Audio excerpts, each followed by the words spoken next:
I like visiting the nature. I like nature.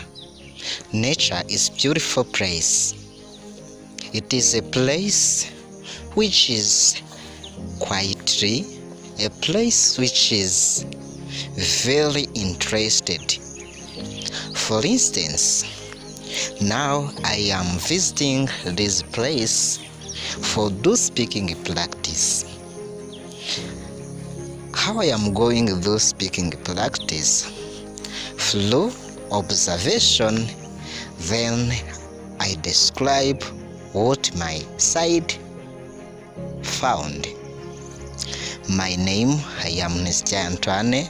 I come to visit this beautiful place for do speaking practice. You see, wow, this is beautiful place. It is very green. It is covered with plants, and also it is beautiful place. I wish and tell you come and visit. So this beautiful nature helping me to learn speaking English. You see dense vegetation, dense plants, and also providing oxygen.